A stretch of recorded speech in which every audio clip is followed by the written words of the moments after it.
Quelles sont les stratégies que vous utilisez pour vendre vos productions? Bon, les stratégies que nous utilisons, c'est bon, ce que tout le monde connaît, mais que très peu font.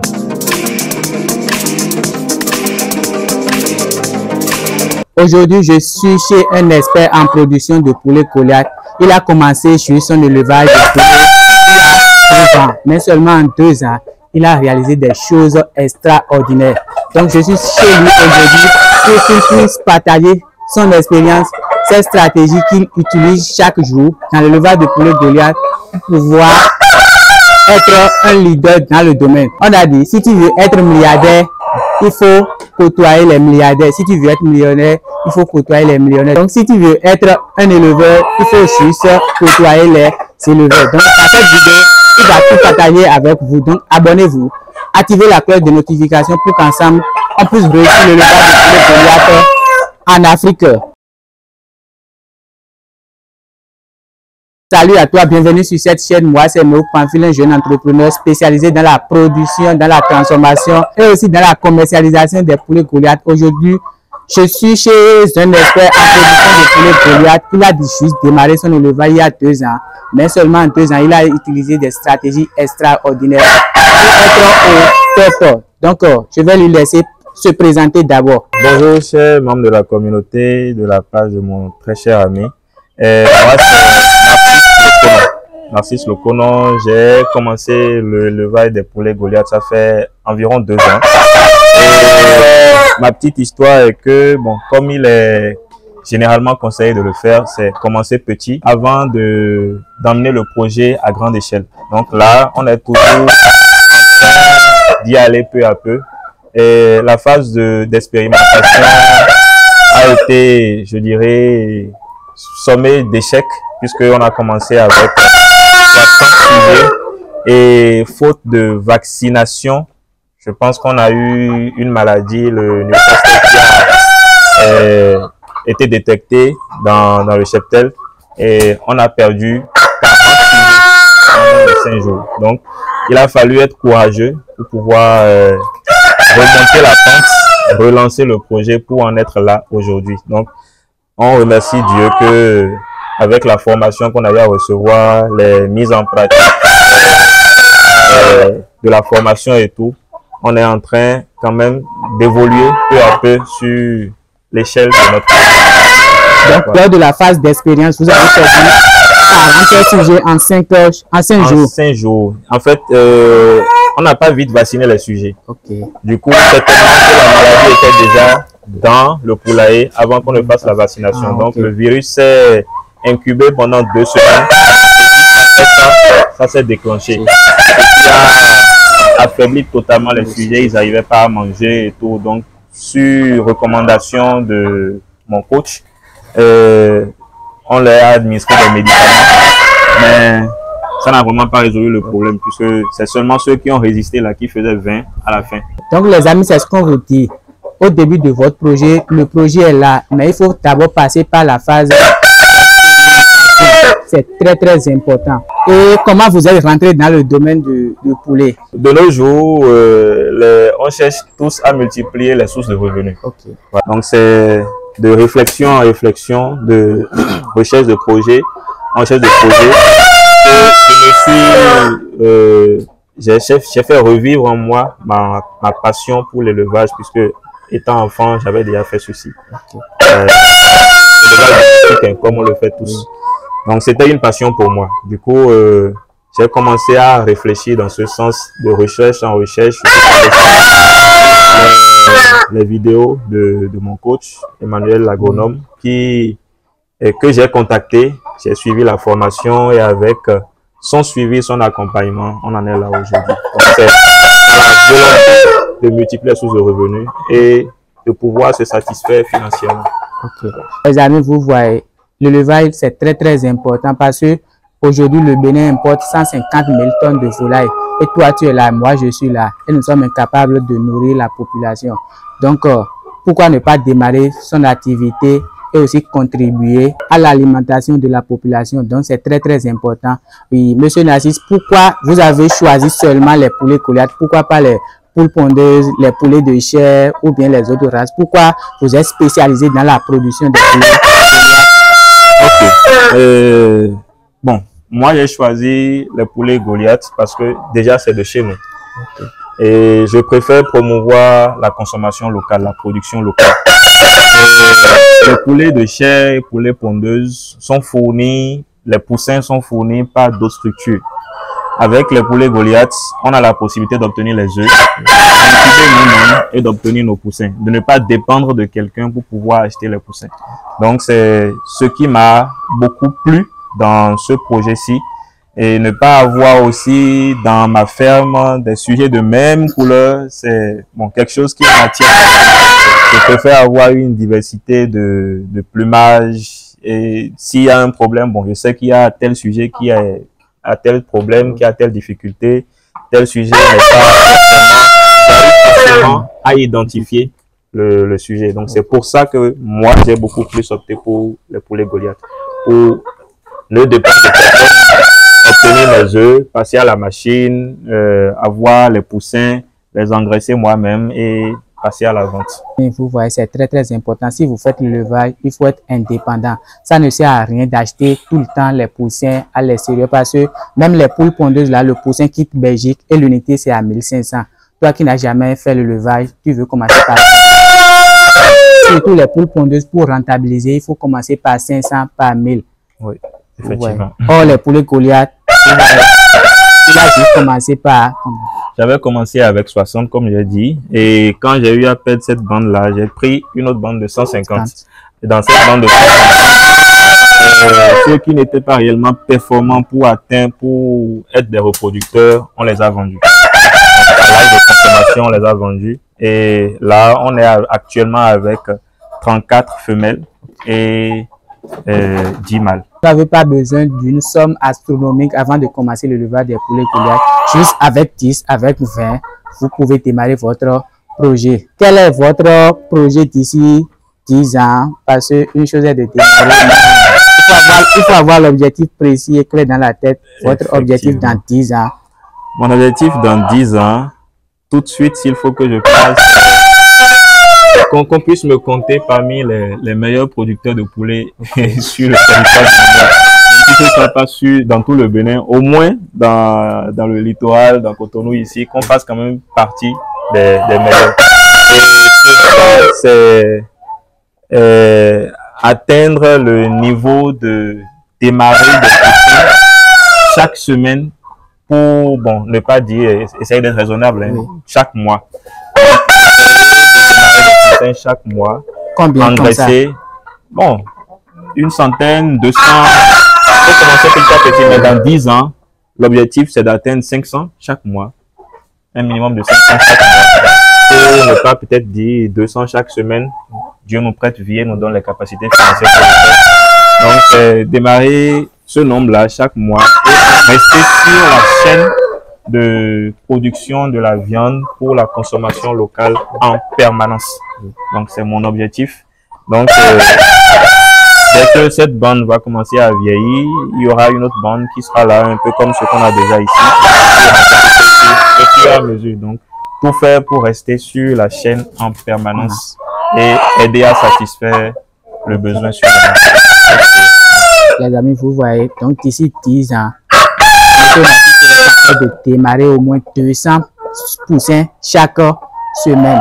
Ça fait déjà 2 ans. Vous êtes à quel niveau dans le projet? Parce que je vois souvent sur vos statuts des poulets déjà faits, filmés, tout emballés. Donc, quel est votre niveau actuel dans le projet? Le niveau actuel dans le projet, c'est un démarrage de 200 sujets chaque 3 mois. Parfois, on passe à 4 mois.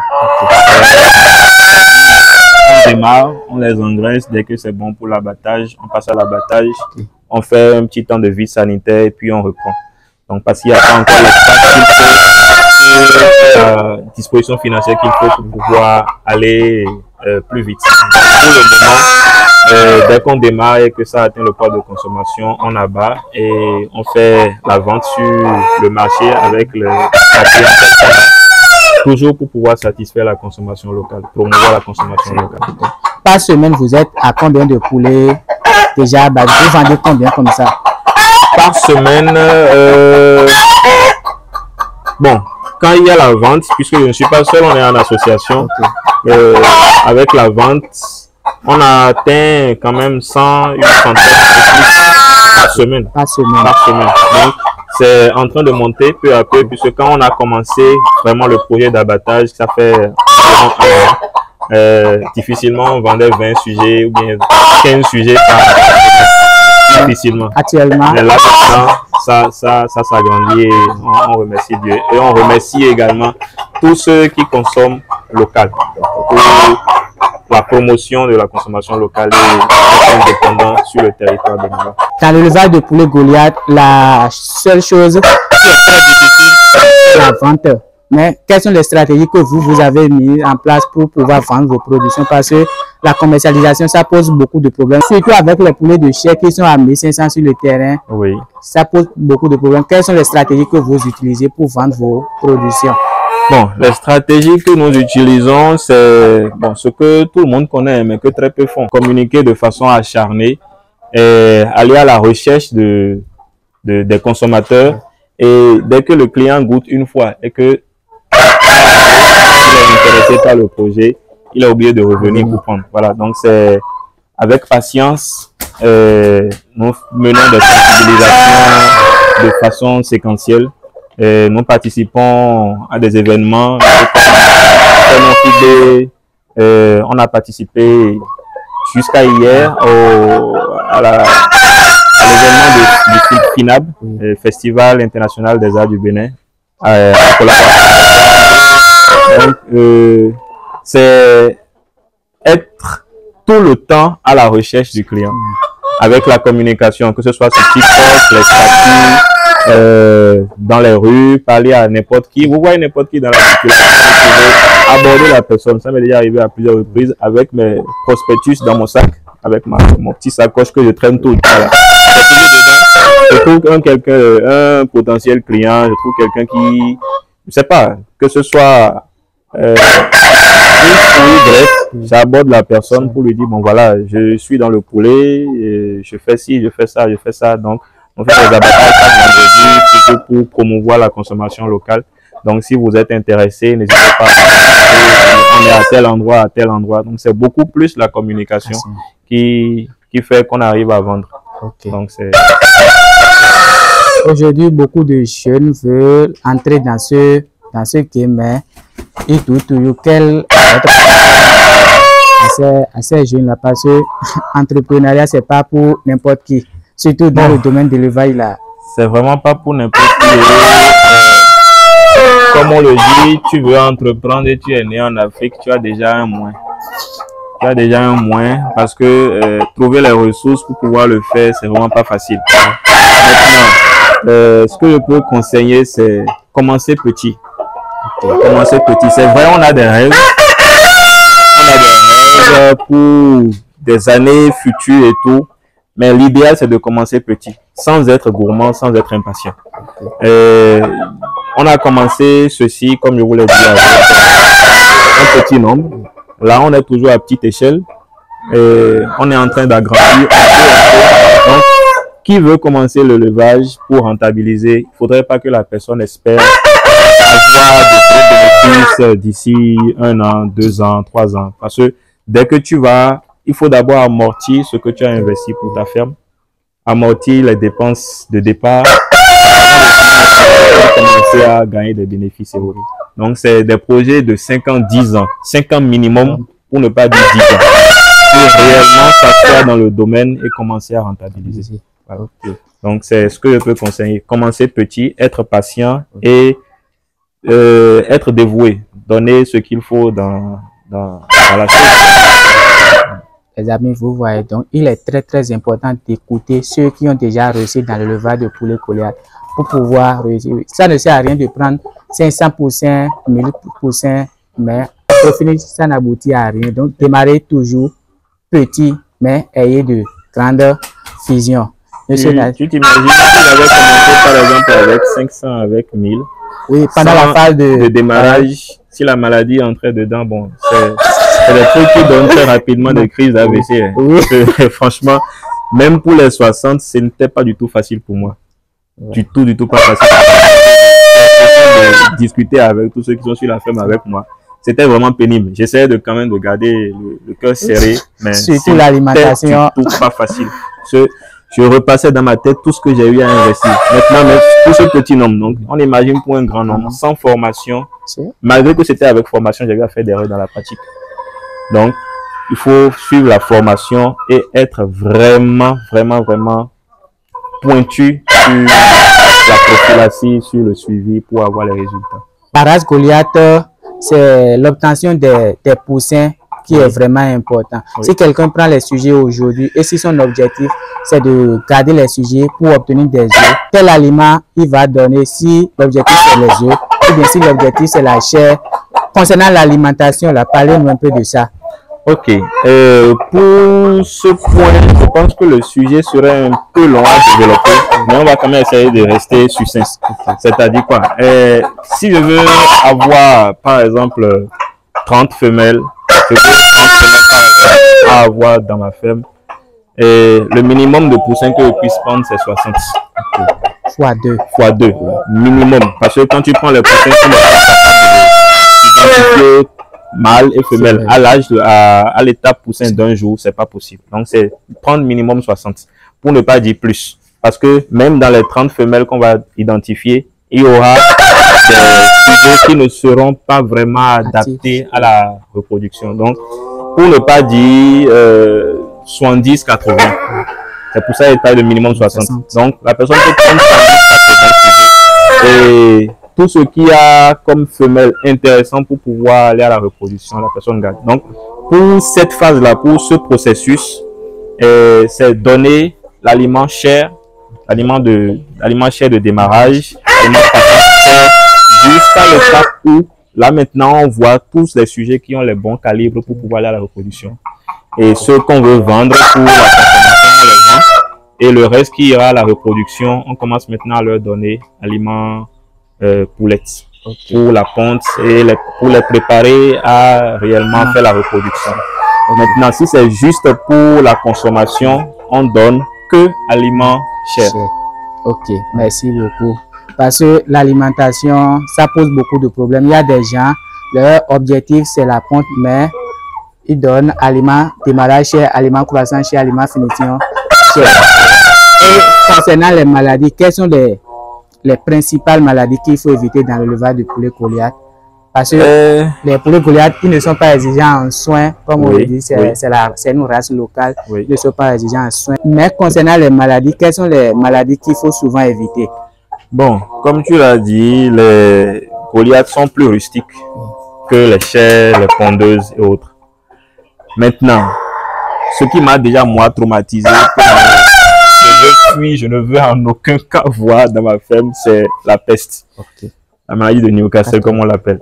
Donc, c'est vraiment à éviter. Donc, pour ça, dès le premier jour, la première semaine, il faut réellement faire la vaccination. Faire la vaccination pour l'éviter. Et la vaccination contre la bronchite infectieuse également. Puisque c'est des maladies qui, quand ça entre dans la ferme, ça fait ravage. Ça fait réellement ravage et ce n'est pas souhaitable, même pas à son ennemi de l'avoir. Donc, ces deux maladies-là. Maintenant, en dehors de ça, il y a d'autres maladies, mais qui n'attaquent pas vraiment les Goliaths, puisqu'ils sont, comme on l'a dit maintenant, plus rustiques. Donc, ces deux maladies sont réellement à éviter maintenant. En étant dans la ferme, on développe l'observation visuelle et dès qu'il y a genre des symptômes de quelque maladie, on procède au traitement. Ces sujets sont ici, mais des sujets qui seront malades, par exemple, doivent être isolés dans une zone de quarantaine pour être traités et après être réintroduits ici. Donc, c'est ce que je peux dire comme maladie. Afuit, Newcastle, bronchite infectieuse, c'est vraiment afuit. Les autres, ça peut se traiter. Ici, il y a combien? Ici, il y a 17 et 16 femelles, pardon, et ça fait 1, 2, 3, 4, 5, 6, 7 mâles. 7 mâles. Oui. Et ici? De l'autre côté, c'est pareil. Donc Ici aussi. Oui, c'est pareil, mais on va diminuer le nombre de mâles puisque c'était plus que ça en fait. C'était plus que ça, mais on a eu quelques pertes je parle des femelles. On a eu quelques pertes de femelles. Donc là, on est à 16 de chaque côté et les mâles qui accompagnent. Et là-bas, ce sont les sujets qui vont remplacer ceux-ci et ceux-ci seront vieillissants. Donc c'est 33 femelles qu'il y a là-bas actuellement avec les mâles. Mais on va encore faire un tri dedans pour avoir les bonnes femelles. Il y aura peut-être en fin de compte 25 qu'on va mettre en place toujours pour la continuité. Donc les amis, nous sommes à la fin. Je pense que Monsieur Narcisse a un compte TikTok sur lequel il partage énormément d'astuces.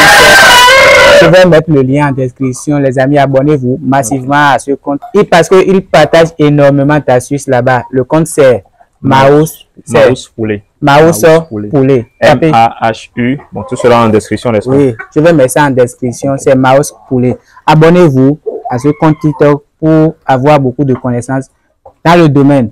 Merci beaucoup et à tout à l'heure.